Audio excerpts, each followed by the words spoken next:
In this video, I'm going to be talking to you about hermeneutics and how it's defined, where it came from, and most importantly, how we can use hermeneutics while we're reading the Bible.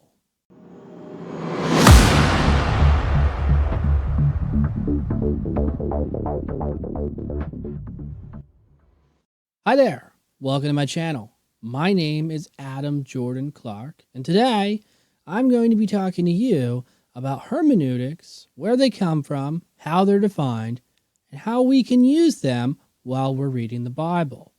But before we do, I want to tell you a little bit about my channel. Basically, this channel is a Bible study channel, and our goal is to put out as much information as possible about the Bible that's designed to help people in their own understanding of the Bible. So we do a lot of talking about genres of the Bible and purpose and authorship and dates and all kinds of other interesting things. And today we're just going to be talking about interpretation, which is in fact hermeneutics. So basically, to get started, hermeneutics is a very big word, and it's probably not a word that you've heard before. Maybe if you spent some time in church, you may have heard of this word. But let's just suppose for a second that you have not heard of the word hermeneutics. The word hermeneutics comes from a Greek word, hermeneuo, which basically means to interpret. It also comes from the Greek god Hermes, and there's a little story behind that, but the point is that this word interpretation basically means to interpret, or at least that's how we understand it. The reason why the Greeks understood this concept of interpretation is because, well, they read some books that were written a long time ago, and they realized, wait a second, how do we know what this stuff actually means? So this is where the idea of interpretation came from. How do we actually interpret the words? How do we interpret the concepts? So first of all, what you have to understand about hermeneutics is that it is, in fact, some type of study or art or science of interpretation. And it's definitely a branch of philosophy. It's not really a branch of theology. And hermeneutics is actually not a biblical issue. I know a lot of people think that it is, but it's not. This is typically how churches will present it. They'll talk about hermeneutics or interpretation, and they'll try to make it seem like they're one and the same, as in you can't have the Bible without interpretation. That's not really quite true. It's a little bit complicated to understand, and we really don't have time to get into all the crazy details in this video, but just understand that hermeneutics is a branch of philosophy that deals with interpretation, and hermeneutics is about understanding how something should be written, or how something was written, rather, and it can be applied to anything, whether that's medieval writing or some type of poetry or ancient writing or historical writings or theological writings. They could be of any age. They could be something that was written 5 years ago, or they could be something that was written 5,000 years ago. So hermeneutics is not unique to the Bible. It just so happens that hermeneutics help us understanding the Bible because it deals with interpretation. So with hermeneutics, we can have many different types of interpretation. We can have historical interpretations. We can have theological interpretations. We can have allegorical interpretations, and on and on and on the list goes. To tell you a story, actually, I remember there was an occurrence where somebody was talking to me about interpretation, Bible interpretation, and they basically were telling me about how Protestantism has, 35, 40,000 denominations, and so therefore it has 35 or 40,000 different interpretations. And this person was trying to persuade me that all of these people were wrong, and that there's only one interpretation of the Bible, and that one interpretation is the Catholics' interpretation of the Bible. And I just simply wanted to point it out in that conversation that this argument is quite silly. For one, if there really is 40,000 interpretations, which there's not, but if there were 40,000 interpretations, how could you possibly come to the idea that there's only one that's right? The only way for you to do that is to study all 40,000. Keep in mind, this is the person who's saying that there's 40,000 interpretations. Well, if you spent 1 year studying one interpretation, it will take you 40,000 years to study all those interpretations. Obviously, this puts it into context, and it makes you realize just how insanely idiotic it is to say that there are 35 or 40,000 different interpretations. It's an impossible number to think of, and it most definitely is impossible to come out thinking that there's only one interpretation. Now, understand what I'm trying to tell you. I'm not saying that one side of this argument is right or the other side is right. What I'm actually telling you is that the fact that there is more than one interpretation tells you that there's more than one way of interpreting the Bible. So when we are reading the Bible, we need to understand that there are many different ways of reading the Bible. And all of these ways really need to be thought of as tools, not hermeneutics itself, but I actually mean the different interpretations as being tools. For example, there are literal readings. Well, we need to think of that as a tool. There are allegorical readings. Well, we also need to think of that as a tool as well. The reason why I say that is because of this. Most of the time, people are going to tell you that interpretation is about finding the author's original intention. And this is where things get very, very complicated, and it gets very, very bizarre. You get deep into hermeneutics with this point.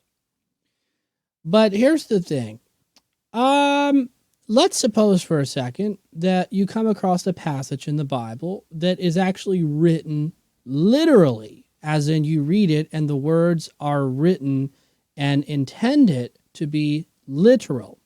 And the question is, does that mean that they are literal words? In other words, you can have the intention and the clear evidence that they are in fact literal words, and they are meant or they are intended to be literal words. They're intended to be read that way.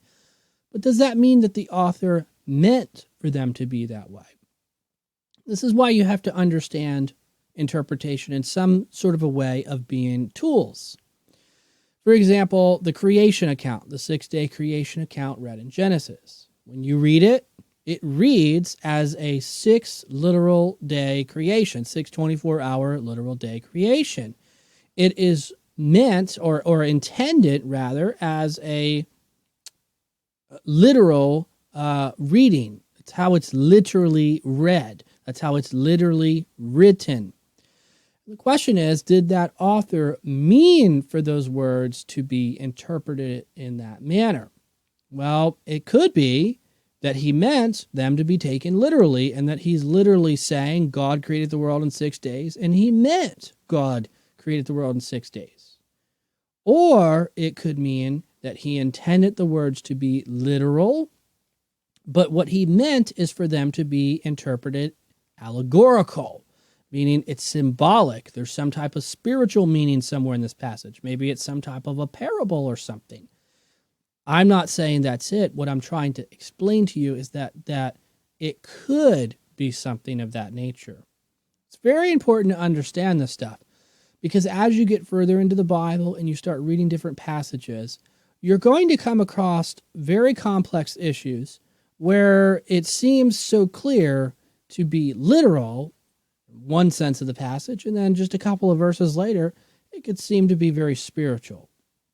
You have to do something with this. Matthew chapter 24 is a great example.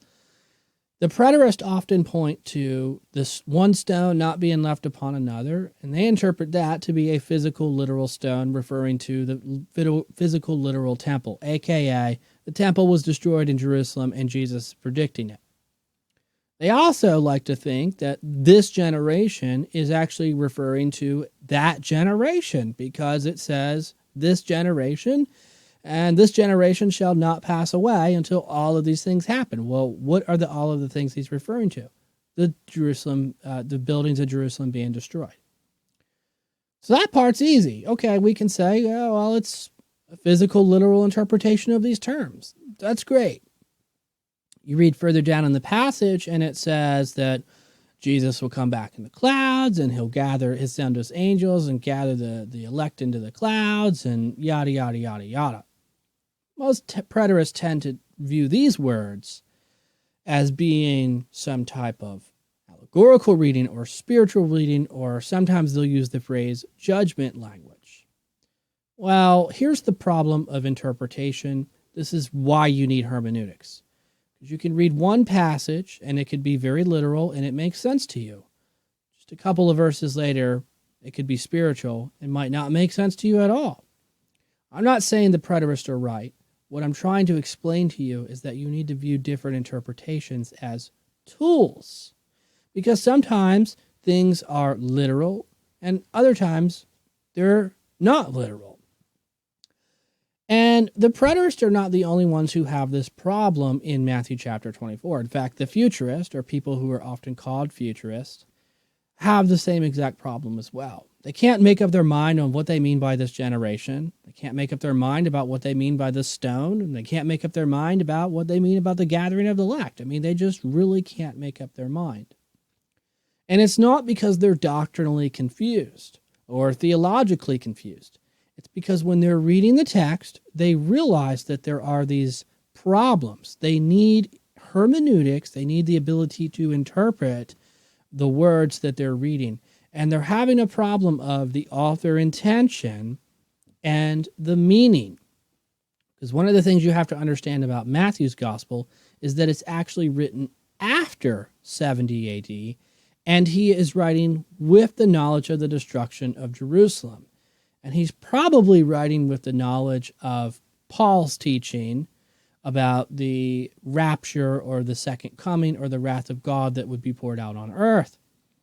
And so this is where things get very confusing, because the question you have to ask yourself is Matthew a preterist or is Matthew a futurist? In other words, does the gospel writer of Matthew think that the rapture or the end times or the wrath of God is still in his future, not the future of the people he's writing about? Because by this point, Jesus and the apostles are dead. The question is, what does Matthew think about eschatology? And if he's writing after 70 AD, which he is, it's very reasonable to believe that he himself does not think that these events happened yet, because if they had happened and that all these prophecies were fulfilled in 70 AD, which they weren't, Matthew would have written them in that manner. But he didn't. He left the door wide open to this idea of futurism, aka the reason why futurists come in and primarily use Matthew chapter 24 to support their eschatology.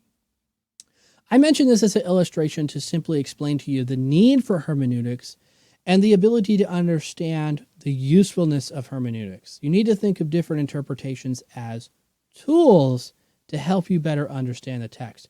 And I mean tools as in a chisel or a hammer or a saw or whatever. Just because you've landed on an interpretation or you're using some type of interpretation does not actually mean that that's the meaning of the text. Be very careful with this. When we talk about the meaning of Scripture, just because you are using a certain principle of interpretation doesn't actually mean that's the meaning of Scripture. You have to find out what that author intended, they meant by the words they wrote, or the language of the words they wrote, rather. And then you have to discover what they actually meant. This is why we need tools. They may have meant it to be allegorical. Maybe they meant it to be historical. Maybe they meant it to be theological. Maybe they meant something else that we have not yet discovered. Very interesting stuff. Hermeneutics is a never-ending idea because it is a philosophy. It is a branch of philosophy, and it's a way of understanding the Bible. And I can tell you this, if you spend some time reading some good books on hermeneutics and you begin to understand these tools and you learn how to apply these tools to the Bible, things like an exegesis, You, my friend, will learn the rich nature of the Bible, and your understanding of it will enhance, and it won't be so complicated to understand anymore. But just know that reading the Bible takes a very long time, and understanding these things takes a very long time. So don't get ahead and don't get the cart before the horse. Take your time and learn as many things as possible. And that's why I started this YouTube channel, actually, to help people along the way, to give you the best information possible and that's compatible with where you're at in your walk with God and where you're at in your understanding of the Bible. My name is Adam Jorden Clark, and if you like this video, go ahead and give it a thumbs up, because if you don't like the video, I don't know that you liked it. Go ahead and comment below also if something has sparked your attention, or you just want to say something or express your opinion, or maybe you just want to tell me a great story. Don't forget to subscribe and hit the bell notification, because I publish a video every single day on something interesting about the Bible. My name is Adam Jorden Clark, and as always, I will see you in the next video.